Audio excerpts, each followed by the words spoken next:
Dan Alkitab menyatakan dengan jelas, Bapa adalah Allah, 1 Korintus 8:6. Dan Anak adalah Allah, Yohanes 1:1, Ibrani 1:8. Dan Roh Kudus adalah Allah, Kisah 5 ayat 3 dan 4. Jadi bukan 3 Allah, tetapi 1 Allah yang esa. Ulangan 6 ayat 4. Makanya dikatakan dalam Ulangan 6 ayat 4, dengarkanlah hai orang Israel, Tuhan itu Allah kita, Tuhan itu esa, Echad. Kata Echad artinya Allah itu satu-satunya Allah yang benar. Tidak ada Allah lain selain Dia. Kata Echad juga bukan selalu satu yang tunggal, numerik. Dan ini berbeda dengan kata Yahid, satu yang mutlak tunggal sendiri. Seperti contoh Kejadian 22 ayat 2, anak tunggal. Jadi ketika Alkitab berkata Tuhan itu Echad, esa, ini berarti Allah itu satu dalam kesatuan kealahan yang tidak bertentangan dengan pernyataan Bapa, Anak, dan Roh Kudus. Dan kata Echad juga sering berarti kesatuan yang terdiri dari beberapa bagian. Artinya, Allah itu satu dalam hakikat, tetapi tidak menutup kemungkinan adanya kejamakan pribadi dalam kesatuan itu. Kata Echad mempunyai 2 makna. Yang pertama, kesatuan gabungan atau compound unity, dan yang kedua, kesatuan mutlak atau absolute unity.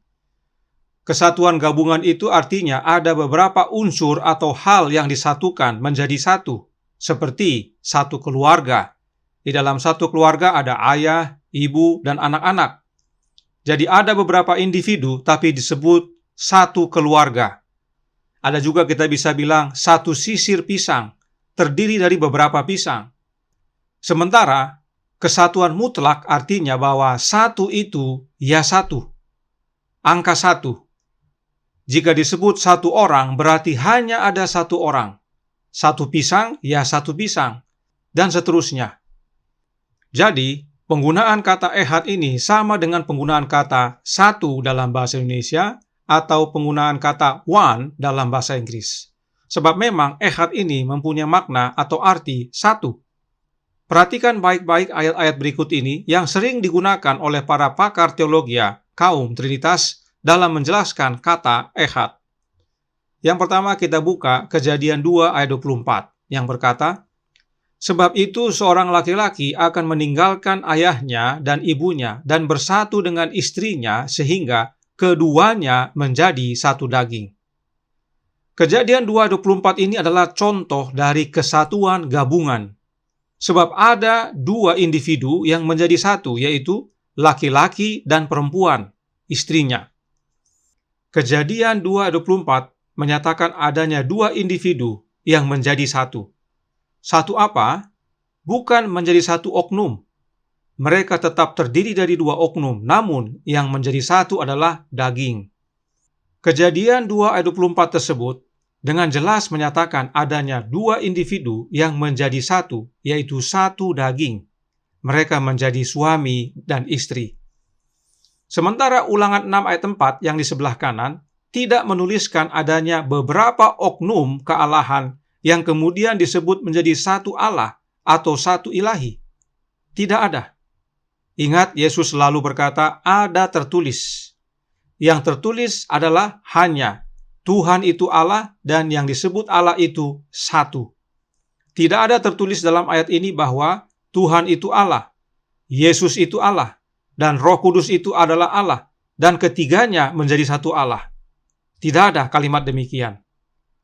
Kalau mengacu kepada Kejadian 2 ayat 24, seharusnya Ulangan 6 ayat 4 berkata yang serupa, bahwa ada beberapa individu dan menjadi satu. Namun tidak. Tidak ada tertulis demikian dalam ayat itu. Karenanya ingat nasihat nubuat dalam pekabaran pertama, bahwa baca Alkitab sebagaimana itu dibaca. Yang tertulis hanya Tuhan itu Allah dan Dia hanya satu. Nah, mungkin ada yang bertanya, bagaimana caranya membedakan antara penggunaan Echad untuk kesatuan gabungan dan ehad untuk kesatuan mutlak. Tidak sulit, saudaraku dalam Tuhan. Cukup lihat konteks ayat tersebut. Jika ayat tersebut menyatakan adanya beberapa hal atau beberapa oknum dan kemudian disebut satu, maka kata ehad dalam ayat itu menyatakan kesatuan gabungan. Contoh kita baca dalam Yeskiel 37 ayat 17. Gabungkanlah keduanya menjadi satu papan, sehingga keduanya menjadi satu dalam tanganmu. Jika saudara baca ayat 16, ada disebutkan dua papan. Satu papan untuk Israel dan satu papan untuk Yehuda. Nah, kedua papan ini digabungkan menjadi satu atau ehad papan. Dari konteksnya, kata ehad dalam ayat ini bermakna kesatuan gabungan, compound unity. Selanjutnya, Kejadian 2 ayat 21 yang berbunyi, "Lalu Tuhan Allah membuat manusia itu tidur nyenyak. Ketika ia tidur, Tuhan Allah mengambil salah satu rusuk daripadanya, lalu menutup tempat itu dengan daging." Kata satu dalam ayat ini diterjemahkan dari kata ehad yang sama dan bermakna mutlak atau absolut. Artinya hanya satu rusuk yang diambil dan bukan kesatuan rusuk-rusuk.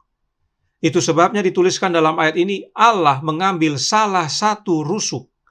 Allah tidak mengambil semua rusuk atau beberapa rusuk, tetapi hanya mengambil satu rusuk saja dari semua rusuk yang ada. Jadi, untuk membedakan kapan digunakan sebagai kesatuan gabungan atau compound unity dan kapan digunakan sebagai kesatuan mutlak atau absolute unity, kita cukup memperhatikan pesan yang tertulis. Selanjutnya, mungkin ada juga yang bertanya, apa buktinya bahwa kata Tuhan dalam huruf besar yang terdapat dalam Ulangan 6 ayat 4 hanya satu? Mari kita baca yang Alkitab nyatakan. Namun sebelumnya, kita perlu ketahui yang berikut ini. Kata Tuhan dalam huruf besar diterjemahkan dari kata YHWH. Itu adalah bahasa Ibrani yang sering dibaca menjadi Yahweh. Dan diterjemahkan ke dalam bahasa Inggris menjadi Jehovah. Jadi, ketiga kata ini adalah sama, yaitu Tuhan dalam huruf besar, Yahweh, dan Jehovah. Ketiganya sama. Ingat persamaan ini untuk membantu kita belajar dan membaca yang tertulis di dalam Alkitab. Sekarang, mari kita baca ayat-ayat yang menyatakan tentang Tuhan dalam huruf besar dan ada berapa oknum yang dinyatakan oleh Alkitab. Ulangan 4 ayat 35 berbunyi, "Engkau diberi melihatnya untuk mengetahui bahwa Tuhanlah Allah, tidak ada yang lain kecuali Dia." Meski tidak ditulis dalam huruf besar, tetapi kata Tuhan dalam ayat ini diterjemahkan dari kata Yahweh yang sama dengan yang dalam Ulangan 6 ayat 4. Dan ayat ini katakan tidak ada yang lain kecuali Dia. Kemudian ayat 39 berkata, "Sebab itu ketahuilah pada hari ini dan camkanlah bahwa Tuhanlah Allah yang di langit dan di atas dan di bumi di bawah. Tidak ada yang lain." Tuhan yang adalah Allah ini adalah Yahweh. Tidak ada yang lain. Berikutnya, 1 Samuel 2 ayat 2. "Tidak ada yang kudus seperti Tuhan, sebab tidak ada yang lain kecuali Engkau, dan tidak ada gunung batu seperti Allah kita." Selanjutnya, 1 Raja-Raja 8 ayat 60. "Supaya segala bangsa di bumi tahu bahwa Tuhanlah Allah dan tidak ada yang lain." Kata Tuhan di sini berasal dari kata Yahweh yang sama.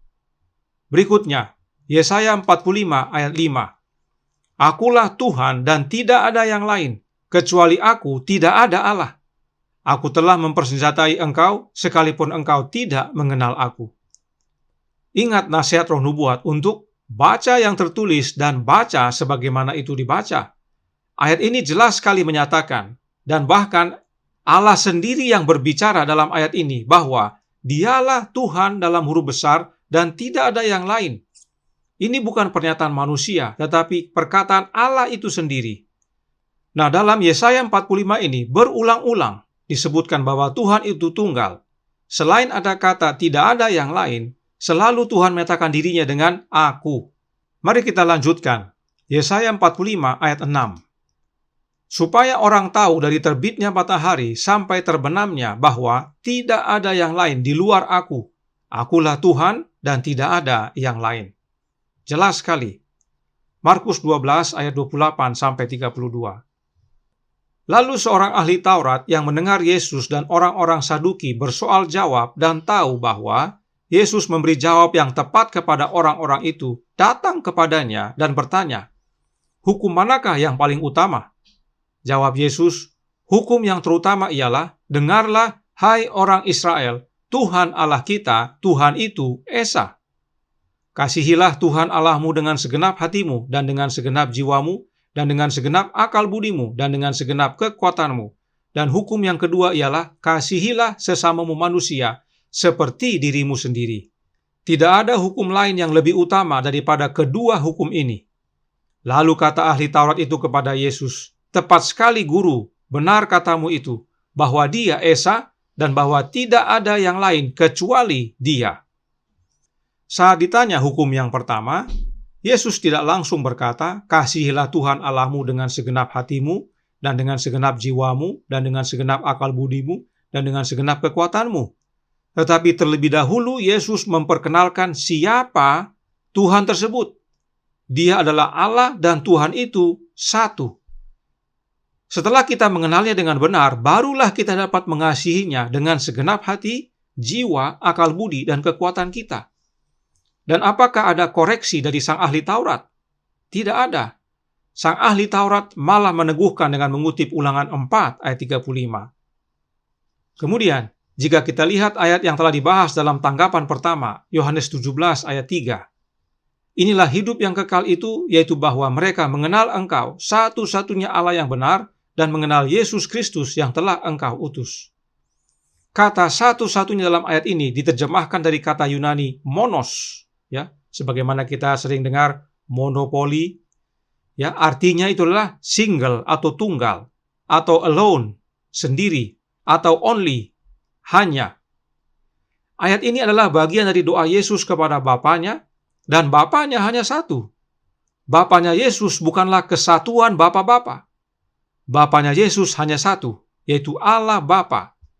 Dalam doanya, Yesus sangat jelas dan selaras dengan Ulangan 6 ayat 4 bahwa Tuhan dalam huruf besar atau Jehovah adalah Allah Bapa dan Dia adalah Bapanya Yesus. Dan hanya satu. Apakah benar Jehovah itu adalah Allah Bapa? Mari kita baca yang tertulis dalam Alkitab, dalam Mazmur 83 ayat 19. Supaya mereka tahu bahwa Engkau sajalah yang bernama Tuhan, yang maha tinggi atas seluruh bumi. Mazmur dengan jelas menyatakan bahwa Tuhan dalam huruf besar itu adalah nama. Itu adalah nama Allah, dan dikatakan Engkau sajalah, berarti hanya satu. Nah, dalam versi King James tidak lagi menggunakan kata God dalam huruf besar, tetapi langsung menggunakan kata Jehovah. Karena kata Tuhan dalam huruf besar dan kata Jehovah adalah sama. Jadi, Jehovah adalah nama Allah. Nah, siapakah Dia? Perhatikan kata yang maha tinggi yang ditandai warna biru. Mari kita buka buku Lukas. Lukas 1 ayat 32. Ia akan menjadi besar dan akan disebut anak Allah yang maha tinggi. Dan Tuhan Allah akan mengaruniakan kepadanya tahta Daud, bapa leluhurnya. Yesus disebut anak Allah yang maha tinggi. Dan Allah yang maha tinggi tersebut adalah Jehovah. Artinya, Yesus adalah anaknya Jehovah. Sehingga Jehovah lah, atau Tuhan dalam huruf besar, Dialah satu-satunya Allah yang benar. Dialah Allah Bapa. Kemudian dalam Lukas 8 kita baca juga ayat berikut ini. Lukas 8 ayat 28, ketika ia melihat Yesus, ia berteriak lalu tersungkur di hadapannya dan berkata dengan suara keras, "Apa urusanmu dengan aku, hai Yesus anak Allah yang maha tinggi? Aku memohon kepadamu supaya engkau jangan menyiksa aku." Ini adalah pengakuan setan. Dan setan akui bahwa Yesus adalah anak Allah yang maha tinggi, yang adalah Jehovah, yang adalah Allah Bapa. Ini semua bukti-bukti berdasarkan apa yang kita baca, yang tertulis di dalam Alkitab. Jadi jelas bahwa Tuhan dalam huruf besar atau Jehovah atau Allah Bapa, Dia adalah satu, Esa. Terbukti bahwa Ulangan 6 ayat 4 bukan berbicara kesatuan gabungan, tetapi kesatuan mutlak. Artinya, kata satu dalam ayat tersebut adalah murni menyatakan satu, bukan kesatuan. Inilah pentingnya membaca apa yang tertulis, serta mengizinkan Alkitab menjelaskan dirinya sendiri. Nah, sekarang kata yakid, tolong perhatikan, supaya maknanya kita bisa lihat perbedaannya. Kenapa orang Yahudi menggunakan ekad satu sisi dan menggunakan yakid satu sisi? Yakid 12 kali saja digunakan dalam Perjanjian Lama. Diterjemahkan menjadi hanya satu-satunya. 6 kali. Hanya atau satu-satunya 6 kali. Kesayangan 2 kali. Anak tunggal 1 kali. Putra tunggal 1 kali. Terpencil 1 kali. Sendiri 1 kali. Dari 12 penggunaan kata yakid dalam Perjanjian Lama, ada 6 kali hanya untuk satu-satunya. Supaya kita mengerti kenapa disebut satu-satunya dan untuk apa. Coba perhatikan nanti. Yang pertama kita mulai Kejadian 22 ayat 2. Firman-Nya, ambillah anakmu yang tunggal, yakid itu, yang engkau kasihi, yakni Ishak. Pergilah ke tanah Moria dan persembahkanlah dia di sana sebagai korban bakaran pada salah satu gunung yang akan kukatakan kepadamu. Dalam bahasa Inggrisnya, only child, only son. Nah, mengapa Ishak disebut anak tunggal Abraham, sementara ada Ismail juga? Karena Ishak adalah anak perjanjian. Perhatikan juga yang berikut ini. Hakim-Hakim 11 ayat 34. Ketika Yefta pulang ke Mispa ke rumahnya, tampaklah anaknya perempuan keluar menyongsong dia dengan memukul rebana serta menari-nari. Dialah anaknya yang tunggal, anak yang yakid. Selain dari dia, tidak ada anaknya laki-laki atau perempuan. Anaknya Yefta hanya satu dan tidak ada yang lain. Nah, coba perhatikan tabel berikut yang menampilkan 12 ayat yang menggunakan kata yakid. Dan perhatikan apa kesamaan dalam penggunaannya. Mudah-mudahan bisa dilihat. Inilah ke-12 ayat yang menggunakan kata yakid. Kita baca yang pertama. Anakmu yang tunggal. Kejadian 22 ayat 2. Kejadian 22 ayat 12. Anakmu yang tunggal kepadaku. Tunggal di sini dari kata yakid. Kemudian Kejadian 22 ayat 16. Anakmu yang tunggal kepadaku. Kembali yang tunggal yakid. Hakim-Hakim 11 ayat 34. Dialah anaknya yang tunggal, anak yang yakid. Kemudian Mazmur 22 ayat 21, lepaskanlah aku dari pedang dan nyawaku dari cengkraman anjing. Kalau dalam bahasa Indonesia nyawaku, dalam bahasa versi King James dikatakan my darling. My darling from the power of the dog. Dalam bahasa Indonesian Modern Bible dikatakan milikku satu-satunya. Itu sebabnya tadi dikatakan kata yakid ini diterjemahkan 2 kali sebagai kesayangan, my darling. Tapi disebut my darling atau kesayangan karena itu satu-satunya. Kalau kita punya sesuatu yang hanya satu-satunya kita sayang-sayang kan. Mazmur 25 ayat 16. Sebab aku sebatang kara dan tertindas. Sebatang kara ini dikatakan yakid. Kemudian Mazmur 35 ayat 17. Nyawaku dari singa-singa muda. Kata nyawaku dari my darling. My darling ini dari yakid, kesayangan. Yeremia 6 ayat 26, seorang anak tunggal, tunggalnya yakid lagi. Amos 8 ayat 10, kematian anak tunggal, tunggal itu yakid lagi. Sakaria 12 ayat 10, meratapi anak tunggal, tunggal itu yakid lagi. Dari semua ini, apa kesamaannya?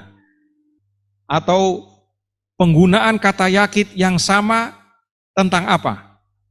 Tentang anak. Ada berapa kali anak?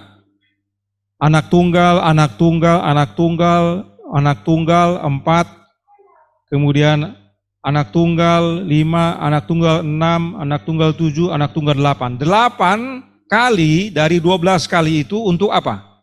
Untuk anak. Anak satu-satunya. Nah, khusus untuk Mazmur 22 ayat 21 dan Mazmur 35 ayat 17, kata nyawaku tadi yaitu my darling. Nah, siapakah yang dimaksudkan? Siapa? Yesus. Kalau ingat penggambaran tentang ulat diinjak, itu Mazmur 22.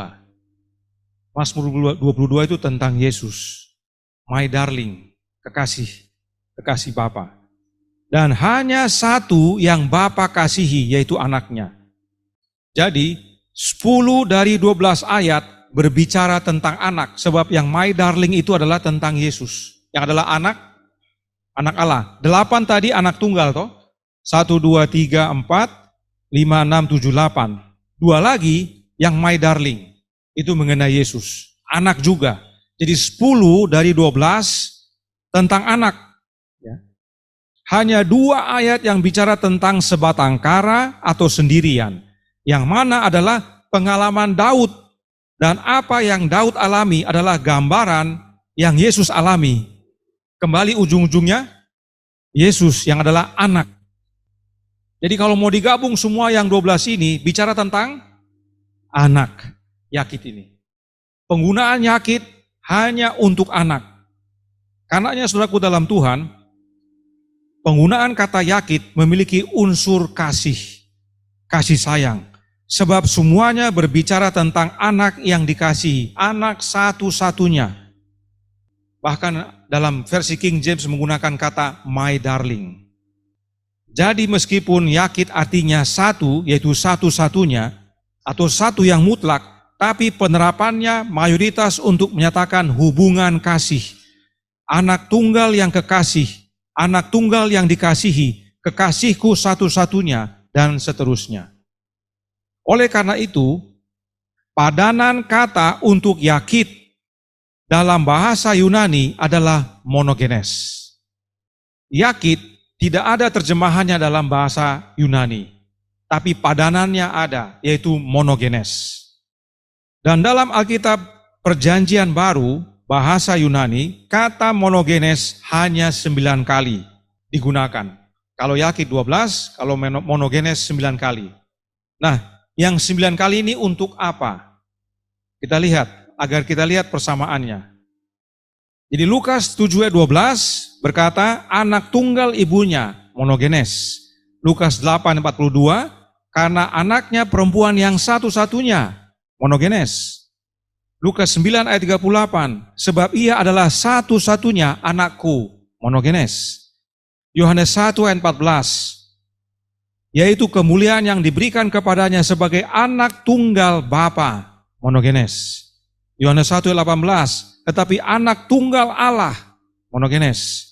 Yohanes 3 ayat 16, mengaruniakan anaknya yang tunggal, monogenes. Yohanes 3 ayat 18, sebab ia tidak percaya dalam nama anak tunggal Allah, monogenes. Ibrani 11 ayat 17, rela mempersembahkan anaknya yang tunggal, monogenes. 1 Yohanes 4 ayat 9, mengutus anaknya yang tunggal ke dalam dunia, monogenes. Apa kesamaan 9 ayat ini?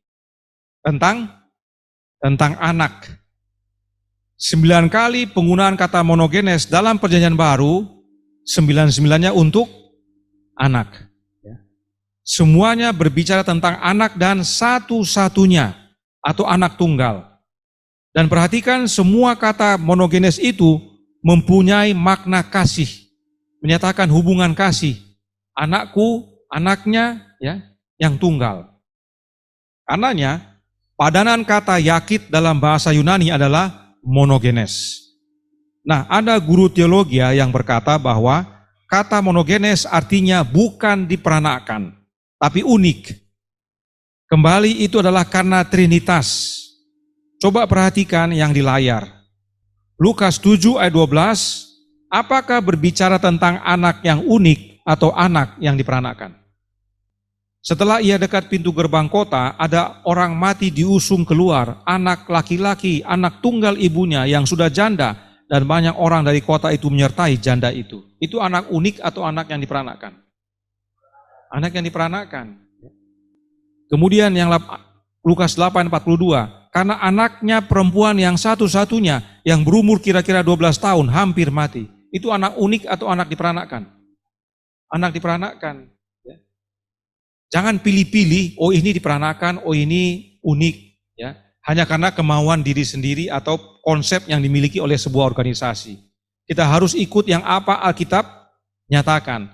Semuanya tentang anak yang diperanakan. Karenanya saat diaplikasikan kepada Yesus, apakah berubah? Tidak berubah. Sebab Bapa sendiri akui bahwa Yesus adalah anak yang Bapa peranakan, dan Yesus juga akui bahwa dirinya adalah anak yang Bapa peranakan. Karenanya bila kita kembali ke Ulangan 6 ayat 4, kata ekat 687 kali atau lebih dari 70% diterjemahkan menjadi angka 1 dan bukan kesatuan. Kata yakit 12 kali digunakan untuk makna satu-satunya. Karenanya saudaraku dalam Tuhan, menggunakan argumen kata ekat sebagai dasar Trinitas tidak kuat. Sebab 687 kali diterjemahkan menjadi angka 1 dan Ulangan 6 ayat 4 salah satunya. Artinya, mayoritas kata ekat diterjemahkan menjadi angka 1, yaitu satu absolut dan bukan satu kesatuan. Oleh sebab itu, tidak ada masalah menggunakan kata ekat dalam ayat ini. Sebab secara konteks, kata ekat dalam ayat ini bermakna satu absolut dan bukan satu kumpulan. Dan Ibu Tamunan, ya, Ibu Vivi bilang betul, kata yakit satu kali pun tidak ada untuk Allah. Satu kali pun tidak ada. Semua tentang anak. Sementara kata ekat berulang-ulang ada untuk Allah.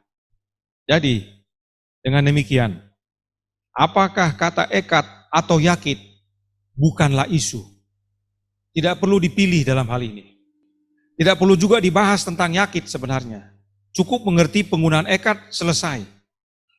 Karenanya melihat penjelasan Alkitab dan penerapan kata ekat dan yakit, argumen sang pendeta dan umumnya kaum Trinitas tidak benar.